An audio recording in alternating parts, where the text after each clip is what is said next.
tungkol sa presentasyong ito. Maligayang pagdating at salamat sa pagsama sa amin. Nasasabik ang Departamento ng mga Eleksyon na ibahagi ang presentasyong ito sa inyo para ipaalam sa inyo ang tungkol sa aming mga serbisyo sa eleksyon at mga mapagkukunan.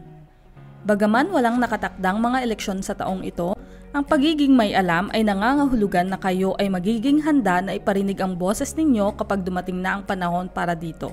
Sa buong presentasyon, may magpapakitang mga QR code sa mga slide. I-scan lamang ang mga ito gamit ang inyong device upang mabilis na ma-access ang pinapakitang mga link. Magsimula na tayo! Sa presentasyong ito, tatalakayin natin ang mga pangunahing paksa, kabilang na ang pagpaparehistro bilang botante, isinaling mga materyales at mga mapagkukunan, mga opsyon sa aksesibilidad, at paano ninyo mapapanatili ang pakikipag-ugnayan sa amin buong taon. Bahagi 1. Introduksyon. Tungkol sa Departamento ng mga Eleksyon. Dito sa Departamento ng mga Eleksyon ng San Francisco, ang aming misyon ay ang tiyakin na ang mga eleksyon ay malaya, patas at aksesible para sa lahat ng nasa ating komunidad. Nandito kami para maging inyong mapagkakatiwalaang hindi makapartidong mapagkukunan ng tamang impormasyon sa eleksyon at para tumulong sa anumang mga katanungan na mayroon kayo tungkol sa pagboto. Ituring ninyo kami na inyong katuwang sa proseso ng pagboto, kayo man ay nagpaparehistro para bumoto, nag-aaral tungkol sa mga mapagkukunan sa eleksyon, o nagbabalak na bumoto. Huwag mag-atubiling makipag-ugnayan, nandito kami para sa inyo. Bahagi 2. Pagpaparehistro bilang botante at mga update. Mga bagong rehistrante. Kung hindi pa kayo nakarehistro para bumoto, ang pagsasagawa nito ay mabilis, madali at mahalaga sa pakikibahagi sa mga eleksyon. Narito kung papaano ninyo ito magagawa. Online, bisitahin ang registertovote.ca.gov para kumpletuhin ang inyong rehistrasyon bilang botante online sa loob lamang ng ilang minuto. Sa pamamagitan ng koreo, makipag-ugnayan sa amin para humingi ng isang papel na form para sa pagpaparehistro bilang botante at magpapadala kami ng isa sa inyong address.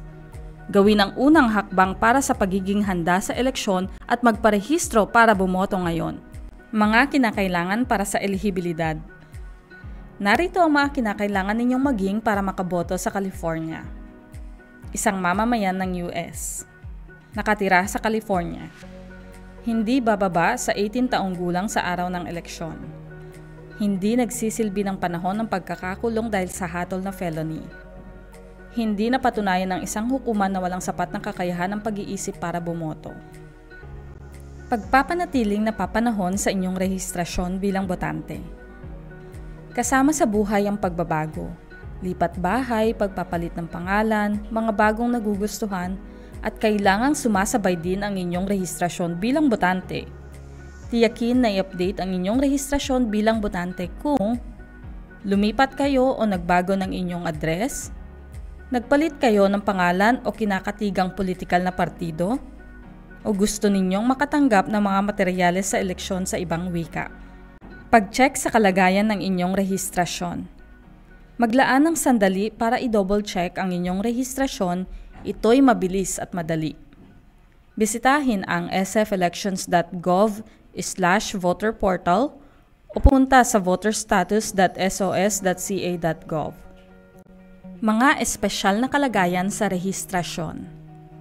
Nakatuon kami sa pagtiyak na ang lahat ng elihible ay makaboboto.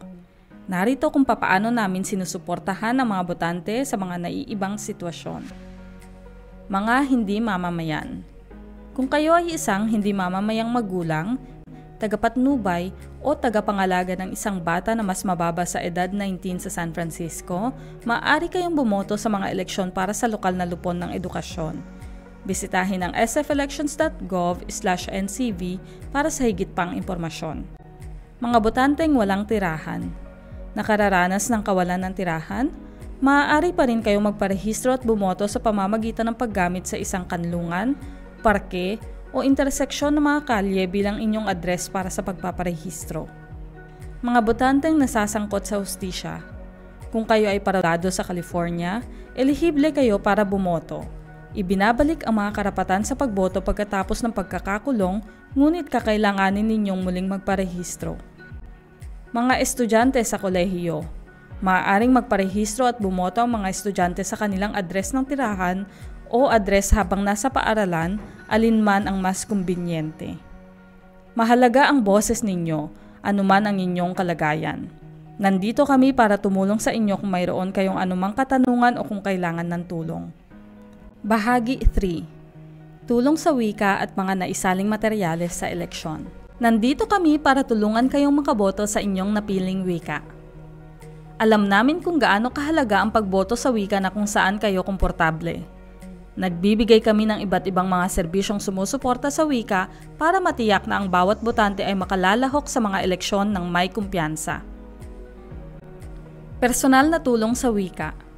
Ang aming bilingual na mga manggagawa sa eleksyon ay handang tumulong buong taon.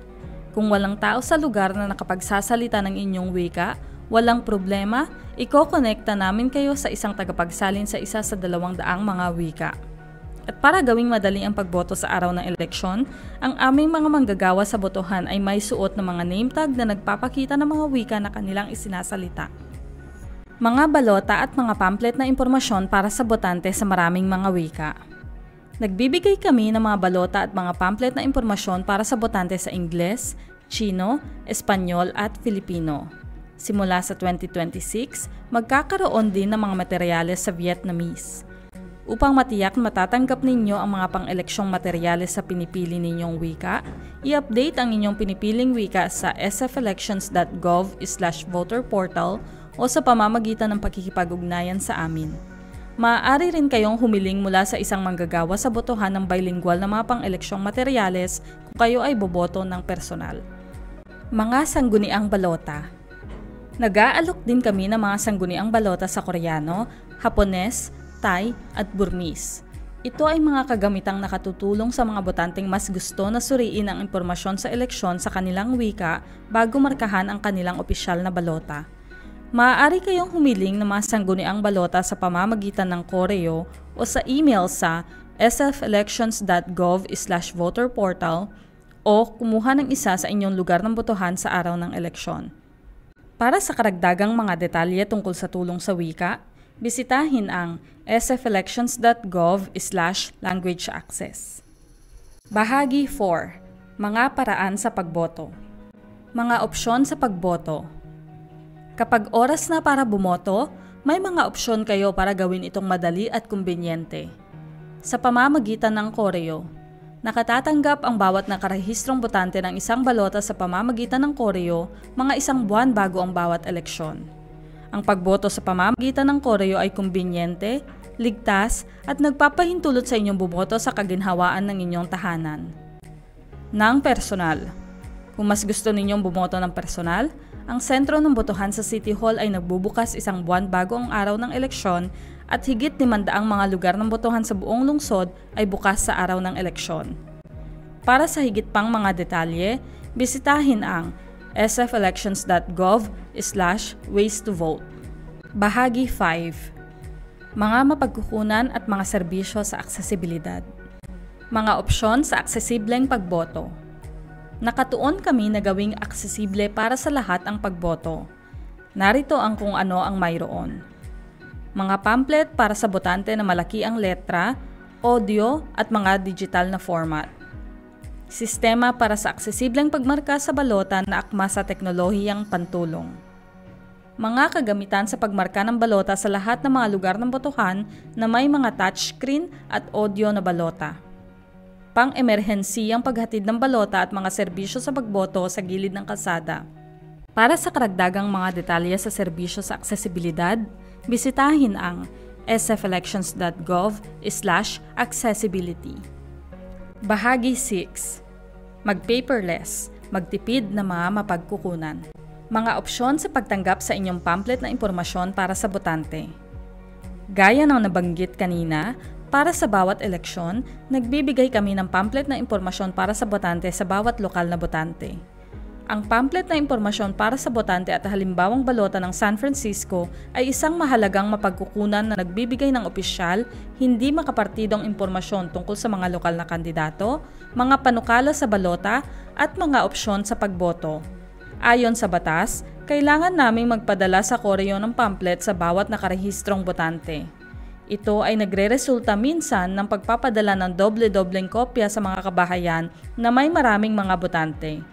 Kung may kasama kayong ibang mga botante sa bahay, hinihikayat namin kayo na magtipid ng mga mapagkukunan sa pamamagitan ng paghihiraman sa isang pamphlet. Paano mag-opt-out mula sa pagtanggap ng pamphlet na ipinadadala sa pamamagitan ng koreo?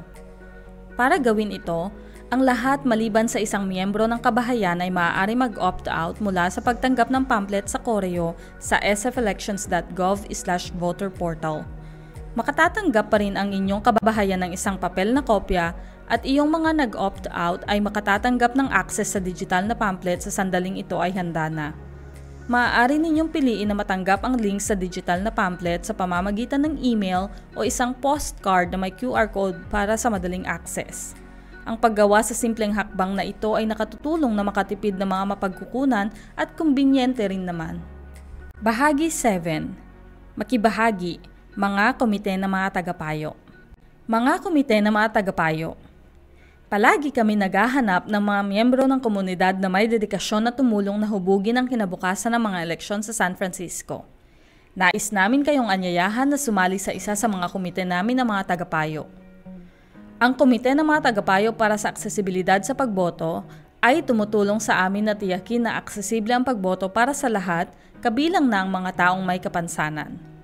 Ang komite ng mga tagapayo para sa aksesibilidad sa wika ay gumaganap na mahalagang parte sa pagpapalaganap ng mga multilingwal na serbisyo sa pagboto para mapaglingkuran ng ating diversong komunidad. Ang network ng tagapayo sa mga manggagawa sa botohan o Poll Worker Advisory Network, PWAN, ay nagtatrabaho para pagandahin para sa lahat ang karanasan sa pagboto. Alamin ang higit pa sa sfelections.gov/committees. Bahagi 8. Pakikibahagi at pananatiling may alam. Ugnayan sa komunidad. Palagi naming gustong makipag-ugnayan sa inyo. Tingnan ang aming kalendaryo ng mga kaganapan sa sfelections.gov/outreach/calendar para tingnan ang mga gawain para sa edukasyon ng botante o mag-host ng inyong sariling kaganapan sa tulong namin. Basahin ang aming newsletter. Basahin ang aming buwanang newsletter para sa komunidad. Siksik ito ng mga update tungkol sa eleksyon, mga mapagkukunan at mga oportunidad para makibahagi. Bisitahin ang sfelections.gov/outreach para basahin ang pinakahuling lathala. Mga katanungan at mga mapagkukunan. Salamat sa paglaan ninyo ng oras para aralin ang presentasyong ito. Kung mayroon kayong anumang katanungan o nangangailangan ng tulong, nandito kami para sa inyo. Telepono 415-554-4375, email sfoutreach@sfgov.org, website sfelections.gov. Mahalaga ang boses ninyo at nandito kami para tumulong na maiparinig ito.